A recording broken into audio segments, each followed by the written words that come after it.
Good evening, everyone. Welcome back to our study of Ecclesiastes. This week we will be reviewing Chapter 4. As we go, we're going to see Koleth addressing what he sees as oppression in his society. Now, this is certainly a timely topic, unfortunately. We have all recently witnessed over the last few weeks the chaos and outrage that has followed the murder of George Floyd at the hands of Minneapolis police officers. And I don't want to get political in this forum. There are certainly too many people doing that already everywhere else. But examining injustice and even oppression under the shadow of these events and many more remind us that indeed there is nothing new under the sun, and that we as a human society still have a very long way to go. So considering that, let's look at verse 1. And it goes like this.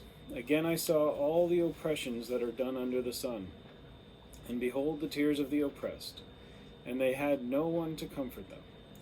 On the side of their oppressors there was power, and there was no one to comfort them. So we've mentioned before that Koleth is writing at a time of great prosperity for Israel. This would be consistent with the idea that Solomon would have been the king, and that these are his words or his thoughts transcribed by Koleth. But even in prosperous days, not everyone does so well. Much of the nation may have been doing very well, but Koleth knows that some are being left behind. He laments that they lack any real comforter or hope of getting ahead, and perhaps, like today, the power seems to rest with those who are wealthy. And getting them to change for the good of the poor seems unlikely. Nothing new under the sun, right? Verses 2 and 3. And I thought the dead who are already dead more fortunate than the living who are still alive. But better than both is he who has not yet been and has not seen the evil deeds that are done under the sun. So Koleth here is engaging in a bit of hyperbole. In his dismay, he believes it's better to be dead and done with the world as it exists than it is to be alive. Even better it would be to have never been born at all. Now, I can't claim to know about extreme poverty. I've been pretty lucky in life.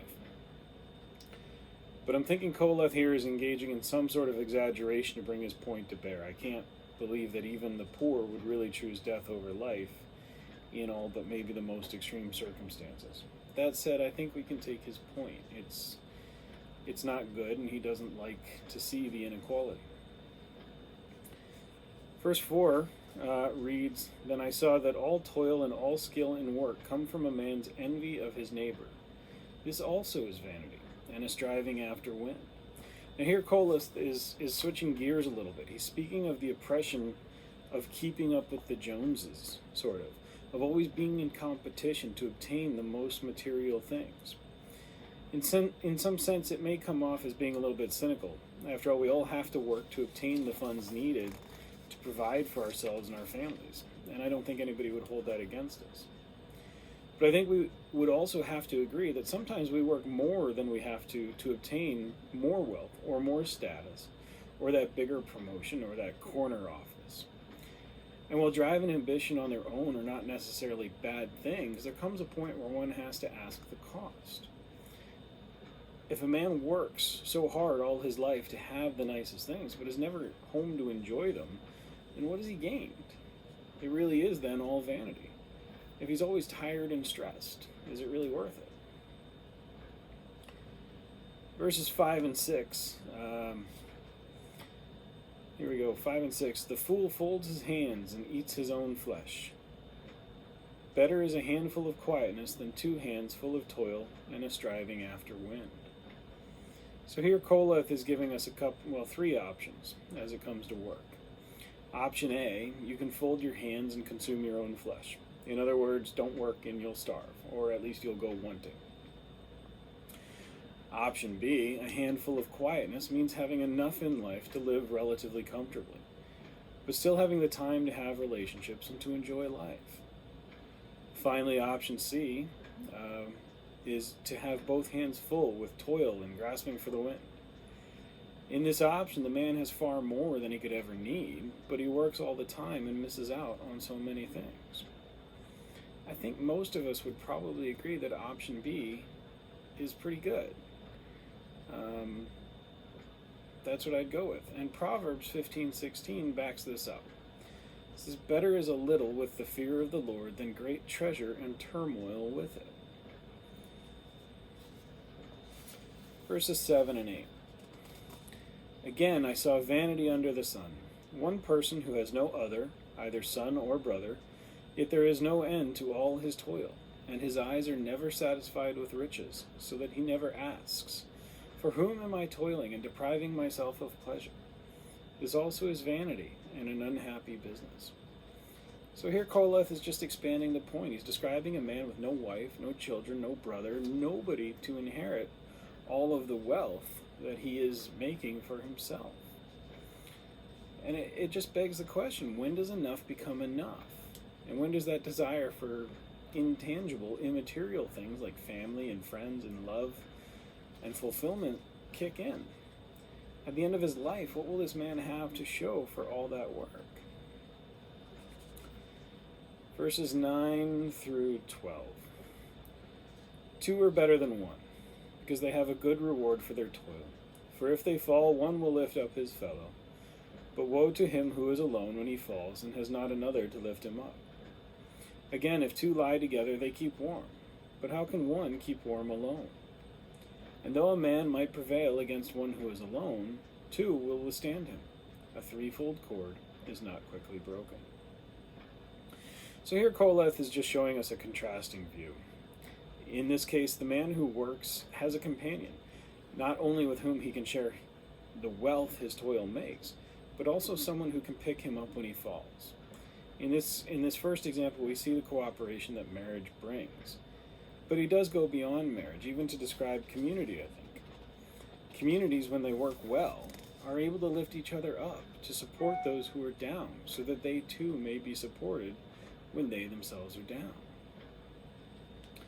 Finally, verses 13 through 16 to finish the chapter. Better was a poor and wise youth than an old and foolish king who no longer knew how to take advice. For he went from prison to the throne, though in his own kingdom he had been born poor. I saw all the living who move out under the sun along with that youth who was to stand in the king's place. There was no end of all the people, all of whom he led. Yet those who come later will not rejoice in him. Surely this also is vanity and a striving after wind. So what's going on here? This is the last form of oppression that Koheleth is going to want to talk about. That is oppression by fickleness. In this story, they're talking about King David, who came out of the poor, rose to fame, and eventually became the king. But soon after David's reign, he wasn't forgotten, but they had moved on.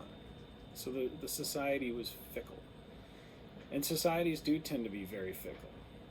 I think that we can find this fickleness in our own society for sure. We're constantly wanting reform of this or that thing. And changing things that are broken is definitely a good idea. But we have to be careful we don't throw good ideas out with bad ones simply to say we changed something.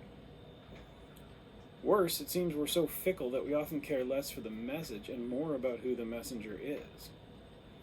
I myself have found myself reacting with annoyance and even anger when I hear a politician I disagree with say something. Even then, on reflection, I may realize that in that instant, I agree with them. We seem to be so fickle about who we support that we can't listen to any other viewpoint.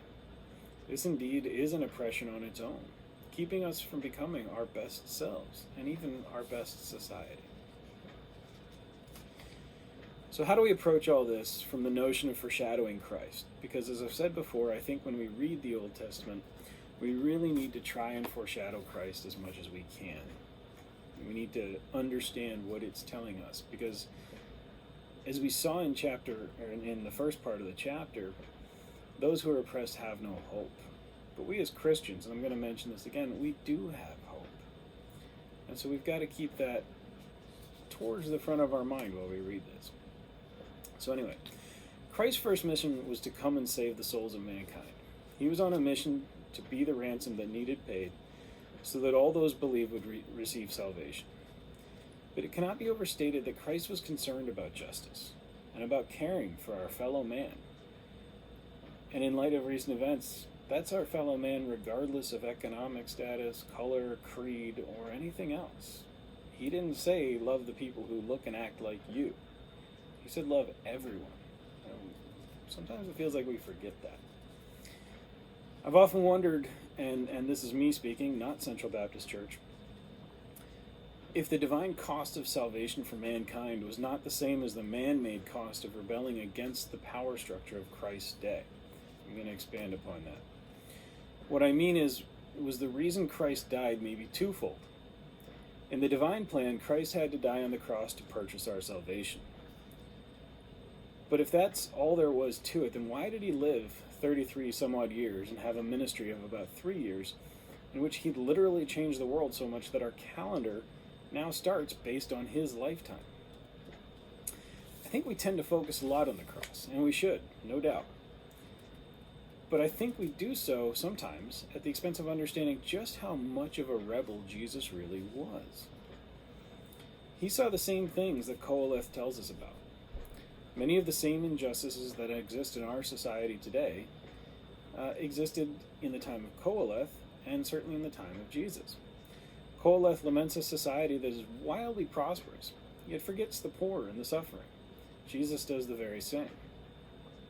In Matthew 25:40, he says, "The king will reply, 'Truly, I tell you, whatever you did for one of the least of these brothers and sisters of mine, you did for me.'"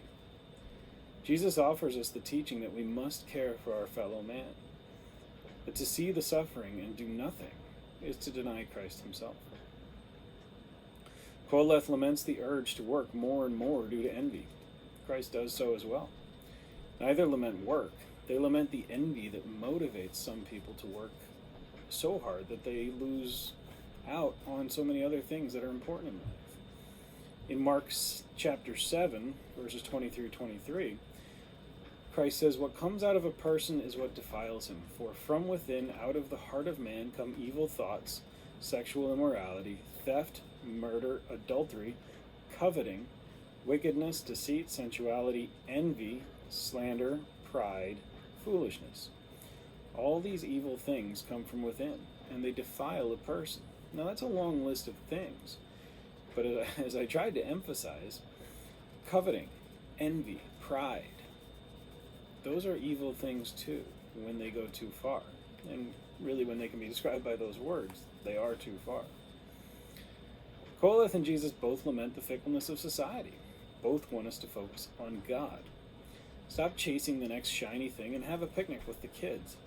Stop hoarding away your food and share it with those in need, or these days maybe your toilet paper. Luke 12:48, Jesus tells us, "From everyone who has been given much, much will be required. And to whom they entrusted much, of whom they will ask all the more." I'm pretty sure that means we're not supposed to keep our gifts all to ourselves. But what Jesus offers us is even greater than Qoheleth's laments. While Qoheleth often seems to be lost in cynicism, Jesus was literally hope personified. He offers the hope that no matter the injustice, no matter the suffering, he will be the ultimate solve to it. This week has proven that our world and our society have a lot of work to do when it comes to solving the injustices of the world. I think we all knew that, but maybe it's been brought to the forefront more, and that's not necessarily a bad thing. It's also showing us that, like in verses 9 through 12, if we don't work as a community, we'll not have anyone to help lift us up when we're down. If we continue to be fickle and abandon the brotherly and Christ-like love we're supposed to have for one another, then our communities will suffer and maybe even fail. I think part of the story of the gospel is God's desire to draw us back into communion with him. One of the things that struck me when I was taking classes on the meaning of the Trinity was the idea that part of the glory of salvation is the idea that we can be drawn into communion with God. That in some way we can take part in that triune community.